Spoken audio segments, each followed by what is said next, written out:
for the Texas Homeschool Coalition Watchman team. We're a team of probably 6 guys. You've probably met Jeremy if you come to this often. But basically what we do is we come here every session, starting last session actually, and what we do is we basically lobby for parental rights and homeschool rights in general. So that's kind of what we're all about. That's something that we do, so you can kind of guess that we keep an eye on a lot of legislation that has to do with that. Tim likes to say, the president of our coalition likes to say that every time that the legislature is in session, parental and family rights are at risk. So that's why we're here. We come to protect that. We believe that Texas is one of the most free states in America, and we want to keep it that way. So with that being said, some of the things we're looking at, a lot of the bills we're looking at have to do with parental rights, things like immunization. That's a big one today in health, I believe. House Bill 465, I believe, is one of the ones we're looking at today.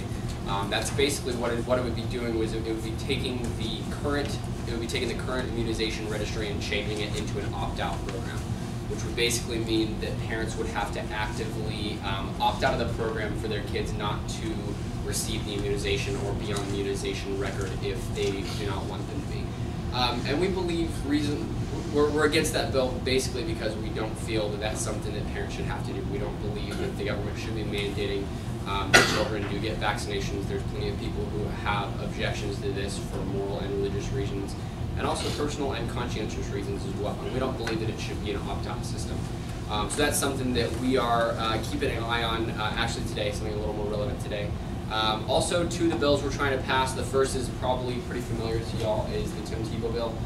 What that would do is it would basically allow students, homeschool students, to participate in UIL sanctioned activities, which would basically just, breaking that down, would basically be, it would allow homeschoolers to participate in sports and extracurricular activities within the public school districts that they're paying property taxes in.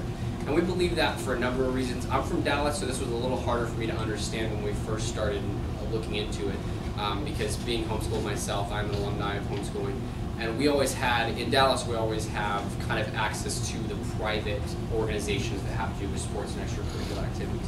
But when you start looking into the issue, you start studying the issue, and especially where a lot of homeschoolers tend to congregate, in the rural areas, they don't usually have access to private organizations like that.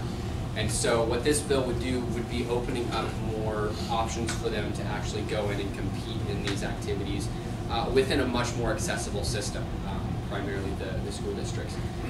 So this would really affect obviously homeschoolers as far as just giving them more options. We also feel like some people have gone as far as saying it ends discrimination against homeschooling, which is kind of a good card to play in some offices for sure, as well as just the fact that it opens up more options for people to play on those teams and to participate in those extracurricular activities. So if you have more questions, I don't have any handouts today. I didn't bring any paper or anything. I do have cards though. If you have any questions for me, come see me afterwards. I can talk to you a little bit more about it. The other bill we're talking about and working on that we're just kind of gearing up for, we're waiting on Ledge Council to finish up our language on it, would be the Texas Parental Rights Restoration Act. And basically what that would do is it would close a loophole in the family code, which would it basically makes it easier right now currently for parents or grandparents can sue for not custody, but it's access to children. And they can actually sue for that access for an undefined period of time. And basically it does not have to be proven that the parent they're suing against has to be proven as an unfit child or unfit parent. And so we kind of like to usually give parents the benefit of the doubt. They have the right to raise their children in ways that they see fit as long as they're within the confines of the law. And we believe that it's not something that, we don't believe that the grandparents should have more power or more access than the actual parents. So that's something we're trying to work on and close. We really do believe, like I said, in parental and family rights. And obviously we did start as the Homeschool Coalition back in the 80s, but we don't really have homeschooling if we don't have parental and family rights. So that's something we are really working very closely with. I think that's the main thing. Ann did mention about the school choice bill. Tim Lambert, our president, has come out publicly and said he is for that bill. We do support it. We think that the more options we can get within the schooling and education realm, the better. We really feel like it's time for Texas to start working its way up the chart when it comes to the quality of education in Texas. We really believe that homeschooling is the way to do that, but we do want to help the other side as well.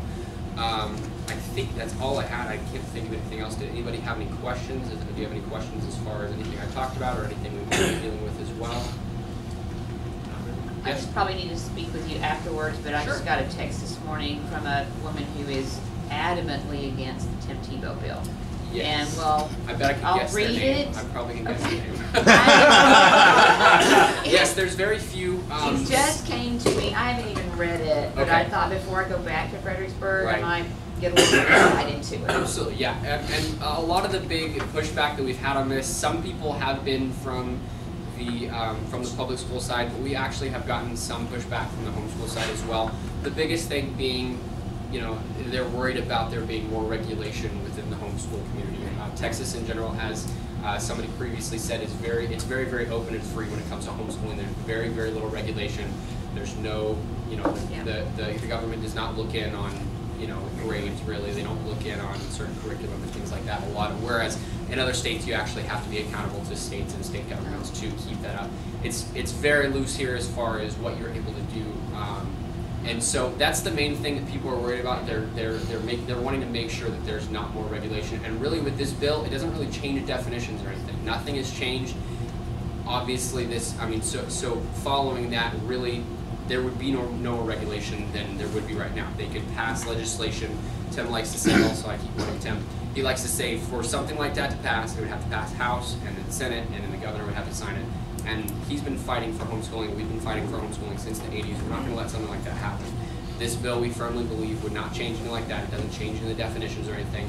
Back in the, I believe it's the 80s, when this was, a lot of people like to reference the Leaper case, where they basically said that they changed the definition of homeschooling and things like that, which they only did that in regards to the mandatory time that you had in school. That was the only time they talked about it. That was the only time they changed the definition for it.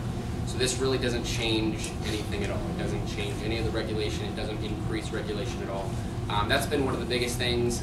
We believe that this is our best draft yet. Actually, we've built in some provisions such as the testing. You actually do have to test into the program. You also have to be out of the public school system for an entire year. This is to prevent basically flunkouts from just flunking out of school and then becoming a homeschooler and then continuing to play sports for that team. So there's a lot of things we've built into this that we feel like we've addressed most of the issues on. And yes, I would be happy to talk to you more. Good, that'd be great, thanks. So, yeah. Any other questions? Yes, sir. If you were worried about the potential regulation, as long as you didn't participate in the public schools, you know, as long as you didn't use it at all, right, would it affect you in any way, shape, or form? Maybe not necessarily personally. They're looking at just, I think, homeschooling on, you know, the broad range in the state, but probably not. I mean, I feel like you'd fly a little more under the radar if you didn't use this. But again, this is supposing that it would cause more regulation, which we don't believe it would. But I see what you're saying. Yeah. Yes. Is there a part of that bill, say you're in a small school that doesn't have activities that a bigger school would have, say like, I guess it's sports included or something, that's part of it? Sports are included, so UIL is the University Interscholastic Right. League. So basically what that would be, like I said, any sanctioned activity. So if they have a debate team that's UIL sanctioned, you have access to that, Right. Or sports teams. So say you're like in a small school that doesn't have those, but Right. a big school, is that part of it, so that if you were at a small school in the public school system, but then wanted to be a part of a bigger school activity, Sure. would that be included in I want to say it's within the district, so as long as it's in the district, you're paying the property taxes within there. I believe that's how it would work. I'm not totally sure how this would work with the voucher bill. I know we've discussed that, and I know they have the answer for it. I just can't remember what it is off the top of my head. But yeah, I believe it's just within the district. So I think as far as, for me, if I lived in a district and there were a couple different schools within that district, I'm pretty sure I could choose one, is what I've been told. Yeah. Any other questions? What are you working on for taxes for homeschoolers? Taxes, I don't think anything specifically. Again, those are the two bills that we're pushing. We're also working on an amendment right now for outlining the parental rights within the Constitution. It's a constitutional amendment. I don't believe we're doing anything specifically that has to do with taxes.